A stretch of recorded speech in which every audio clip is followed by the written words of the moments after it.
ఆ పాదయాత్రలో ప్రజల సంకల్పం, ఆ సంకల్పమే మేనిఫెస్టో, ఆ మేనిఫెస్టోనే ప్రజల గడపకు చేరింది. ప్రజల గడపకు చేరింది కాబట్టి ప్రతి గుండెలో జగన్ అన్న ఉన్నాడు కాబట్టి ఈరోజు జనం మొత్తం జగనన్న జగనన్న జగనన్న. ఫ్యాను గుర్తు.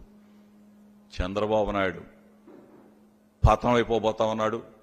నేను ఒకటే చెప్తా ఉన్నాను, తెలుగుదేశం పార్టీలో ఉన్న నాయకులకు చెప్తా ఉన్నా, తెలుగుదేశం పార్టీ కేడర్ కూడా చెప్తా ఉన్నా, చంద్రబాబు నాయుడిని నమ్ముకుంటే నట్టేట మునిగిపోతారు.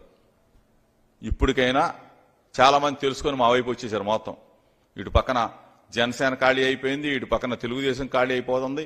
మిగిలిన వాళ్ళకి కూడా చెప్తా ఉన్నా, జగన్ అన్న వెంట నడవండి, వైఎస్ఆర్ కాంగ్రెస్ పార్టీ జెండా పట్టుకోండి, ప్రజల సంక్షేమానికి పాటుపడండి.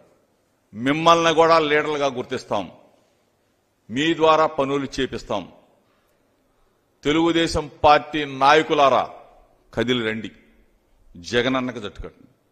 ఈ రోజున ఎందుకు మీకు కొన్ని వర్గాల వాళ్ళు అంటున్నారు చంద్రబాబు నాయుడు మామ, ఎందుకు ఈరోజు జగనన్న పార్టీ చూడలేదే, కులం చూడలేదే, మతం చూడలేదే, ఆఖరికి అగ్రవర్ణాల్లో ఉన్న పేదలందరూ కూడా మొత్తం రైతు భరోసాతో లబ్ధి పొందారు, ఇన్పుట్ సబ్సిడీలో లబ్ధి పొందారు, లక్షలాది రూపాయలు మీ ఇళ్లకు చేరినాయి.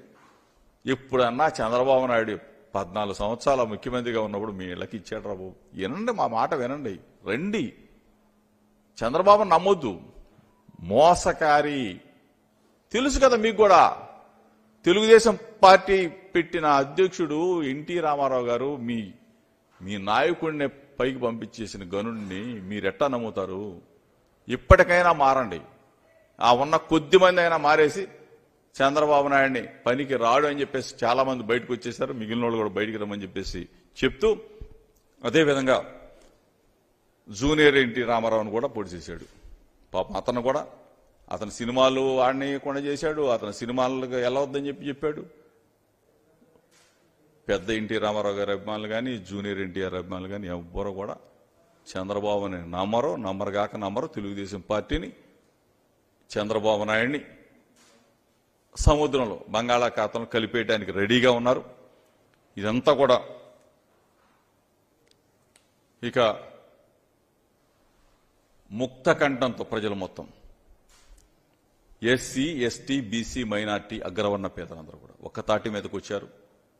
175 స్థానాలు ఈ పార్టీకి సర్వేలన్నీ చెప్తా ఉన్నాయి. మొత్తం సర్వేలన్నీ one side war Jaganmohan Reddy గారిని.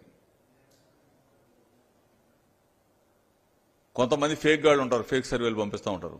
ఇవి ఎవరో కూడా ప్రజలు నమ్మరు. ఈ రోజున 175కి 175 స్థానాలు వైఎస్ఆర్ కాంగ్రెస్ పార్టీ విజయ